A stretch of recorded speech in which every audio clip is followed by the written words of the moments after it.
Good morning or good afternoon or good evening whenever you're watching this. It's morning time for Stephanie and I. Thanks for joining us for Hope for Healing. This is a story of Stephanie's infertility success. Stephanie Russick is the mom of four like myself and a set of twins that are 7 months old. And I wanted to have her on because her story is so amazing. And I really just hope that it gives you some hope on your journey. Stephanie, thank you so much for being with us this morning. Tell us a little bit about your infertility journey. What was kind of like the starting point where you knew getting pregnant was going to be a problem? Yeah, so Erica, thank you for having me on here. It's a pleasure. So I knew infertility was going to be an issue at a very young age, probably end of middle school, beginning of high Wow. school. I was diagnosed with PCOS all the way back then. I was having irregular periods. My mom brought me to a pediatric endocrinologist. And I very distinctly remember being in the room, her telling me that I may never have children of my own. Mm, Um, terrible. and that stuck with me for a very long time. When my husband and I got married, I had come off birth control, and I met with a PCOS specialist Hmm. where we were living. And I thought he was going to be like my saving grace. I feel like, used me as a science experiment for about a year. We were constant up and downs, month after month. And obviously, we never got pregnant with him. Then we decided to move to North Carolina. I don't know why. And I feel like it was fate that we were put in the hands of the number 3 fertility doctor in the country. So I put all my eggs in his basket, literally, Yeah. and started IVF pretty much right away. He basically told me, you don't have any other option but IVF, and that would be my best bet. Um, we ended up with 6 embryos, and the first transfer, we transferred 2 and none of them took. So that was extremely disheartening. Hmm. And then we did another transfer and one took. So that was my first daughter, Reagan. She's going to be 6 this year. Um, and then about a year afterwards, we moved back up to Pennsylvania, but I still had 2 embryos in North Carolina.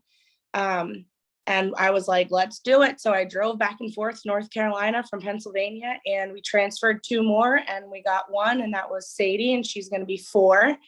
And then we were out of embryos, and we moved back to Pennsylvania. I started up with a new doctor, and we had, oh gosh, I think 9 embryos we ended up with. First 2 transfers, we did 2, none of them took. And then I got into anesthesia school. The pandemic hit. We decided to transfer 2 more, and there we go. We got the twins. Wow. Yeah. So, and we still have 3 more embryos left. That's an incredible story. Kudos. I have to back up to the beginning of your story. So kudos to your mom, first of all, for taking Oh yeah. that kind of action and taking you to a pediatric specialist. Mhm. But at 13, like, how did you feel when that was spoken over you? Did you really internalize it? Did you think like there's a big gap between 13 and when you got married? So like during that time, was it a part of you like, I'm just even, talking to your husband when you guys are dating, like, I'm never going to be able to have kids. I've got this thing. Like, tell me a little bit about that for yourself. Yeah, I definitely internalized it for sure. Um, I remember hearing that, and I do remember feeling very upset about it, because, like, even at a young age, I knew I always wanted to be a Yeah. mom. So Same. once I was devastated, even at 13. And then I think throughout the years, like through high school and everything, I kind of was like, I don't know if I came to terms with it or if I just Buried kept it. down. Yeah, Hmm. until I did meet my husband, and then it was like, oh God, like now I have to actually face this. But I definitely don't remember um talking about it or anything like that, and definitely pushing it down for sure. Yeah. I always hate to hear you're not the only person that I've heard those kind of diagnosis or prognosis spoken over at a very young age. And it's kind of heartbreaking to think about now, like in hindsight for you, right? Mm-hmm. To think Oh, about your 13-year-old self having to kind of cope with that on your own. I don't know, if your family helped you or not. But uh, yeah, it's a really hard thing to think about, a 13-year-old going through that. yeah, we definitely didn't talk about it. I think I think in my family, like that was still so young. You know Yeah, what I mean? And yeah, now it's still like 13 years old. Who's talking about having kids? right, Nobody. So right. it's like a thing that my mom or anybody was like, don't worry, like you'll still be able to have children one day. Like Right. it we never talked about.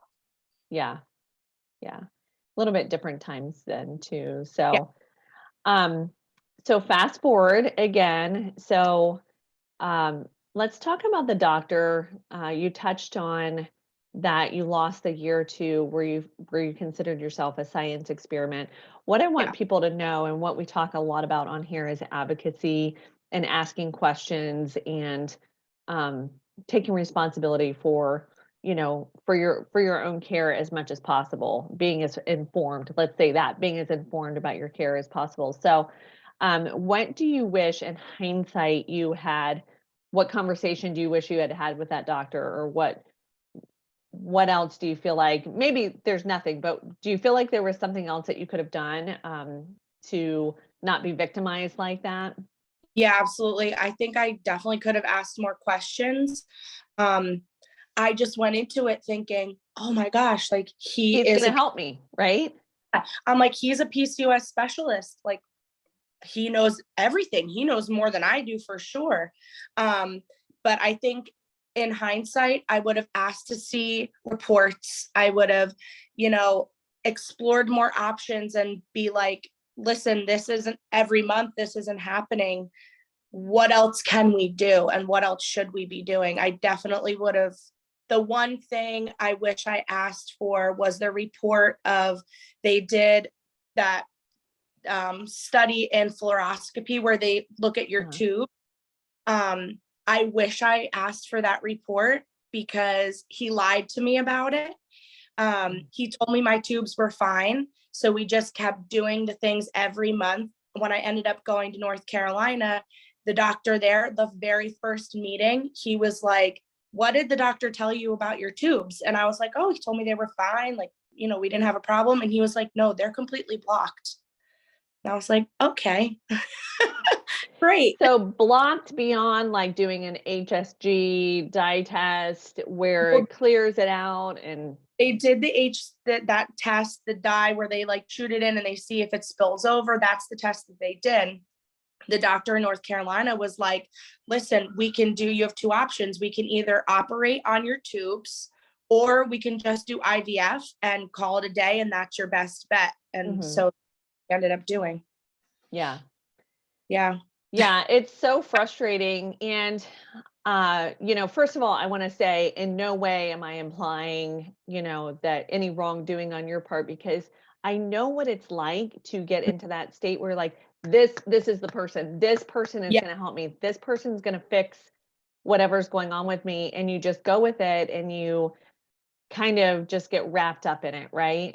So I don't want, you to feel like, or No, anybody else watching, but I'm also, trying to interrupt that pattern for people going through it too, where it's like, okay, pump the brakes a little bit and start getting really curious about what's going on and why they're telling you these things, and, ask a whole lot more questions. I see women that come to me every day that they say, oh, my doctor tested me for everything. Did they test you for this and right. this and this and that? I don't think so. Okay. So they haven't tested you for everything, and there might be a whole gap in your care of Yeah. things that you really do need tested for. Yeah. Um, so, um, so is there anything else during that period of time with that doctor, or anything that you would like to say to a woman going through infertility right now that's struggling to find some help, or that feels maybe like you did, and needs to ask more questions, what would you say to your previous self if you could go back? Just ask the questions for sure. And um, it's gonna be hard. That's for sure. Like going through the whole process, even the most recent one, I didn't realize how hard it was for me. Like it was an emotional roller coaster and I didn't even know it at the time. Like I just thought, oh yeah, like here we go. We're going to do more shots and here's another hopeful transfer. And it never dawned on me what a toll it was taking on me until completely after the fact when everything was over and I was like, how did I do all of that? And definitely get your support system and don't be discouraged because I remember at the time all my friends were getting pregnant and I was sitting here and I'm like, oh my, it's not happening, not happening, it's not happening. Mhm. And I was it was a very strange feeling. I'm sure everybody who's going through infertility has this exact same feeling where you're super happy for your best friend who got pregnant Yeah. in a month, but at the same time, you're angry at them, you're jealous, and it's just like all of these emotions all at once, but you also are trying to be so happy for them. Mhm. And yet I completely get it. And I know everyone goes through that. And Yeah. that was probably the hardest beyond everything else that I went through. Yeah, and it's not even personal. It's not even your best friend or it's not even your office worker or your coworker or whoever. You're not necessarily even angry at that person. You're just angry that a person was able to conceive in a month and you're Yeah. having to like, you know, stand on your head and balance plates and. I used to remember dreading holidays Yeah. on social media because that's when like people would post their pregnancy announcements, like, Easter, we're expecting, like stuff like that. I would dread holidays because I Yeah. knew someone I knew on social media was going to be posting something and I would just like be in a ball of tears. Yeah. Yeah. Yeah, and as we're recording that, this Mother's Day is coming up, and this is like probably the hardest weekend ever, for people going through infertility. So having your support system in place and um, having some mental health check-ins, because I think that there's a lot of type A personalities in the infertility world, and we just kind of want to bootstrap it and like ignore it as we're Yeah. going through it. And we need to process along the way. So let's talk about that for a minute. Sure. Because the stress and the letdown, the grief from the failed months and things like that, those come up at different points for people. So sometimes it's when they get pregnant and they realize it's going to be a viable pregnancy. Sometimes Mhm. it doesn't happen until after the baby's born. So this feeling that you're talking about of like, oh man, I was holding it together and now I feel like the weight of all of it. When did that actually hit for you? I think it hit for me after I was done in North Carolina, like after my second was born Mhm. and I had no more embryos left. Mm, Thought we were done, I guess. And so it kind of came full circle for me where I was like, wow, that was a lot. Like the last 5 years or however long it was, like right. that was a lot of stuff on me. And then I feel like once the twins were born, it hit me again, Mhm. like Yeah. how that process was too. So I think it hit me twice. Yes. I Yeah. didn't even fully recover from the first time. So for it to hit me twice just Mhm. shows how much of a stress infertility in general is from the start. Right. Yeah, and the magic fix of infertility stress and trauma is not babies. No, yes, correct. Yeah, It is not it's not birthing a baby. So a no, lot of a lot of the PTSD yeah, after infertility, um that might be an episode for another day to talk yeah, about that. But as a twin mom, I'm just saying solidarity. I feel you, because anything up until the first year with twins, you're just just tell people you're just trying not to die every day. Oh, So I'm just trying to get together every day. yep, just trying to make sure everyone lives, and that's pretty much all the expectation is. So I appreciate you being on here. That was a little bit of a spoiler, except I told you in the beginning that Stephanie does have 4 kids. So where are you now?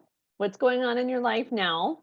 Now, obviously the twins they were 7 months yesterday. You might be able to hear them Yeah. downstairs in their bouncer. They're all fed though, so Yeah. right now, my oldest, she'll be 6 in November. She's gonna be in kindergarten next year. My second one, Sadie, she'll be 4 in August, and she'll start preschool in the fall. The twins are going. Yeah.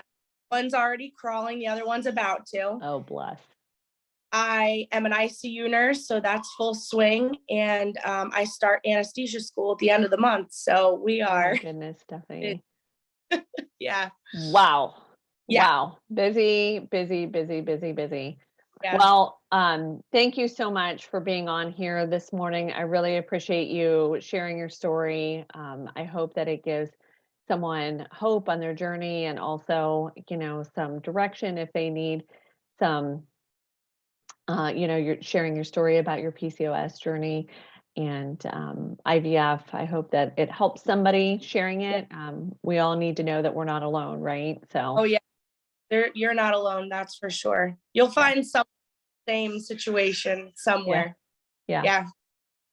So thank you again so much, and have a great rest of your day. Thanks for joining me. We're here with Stories of Help and Hope with Erica Hoke. Health and blessings to you guys. Bye-bye.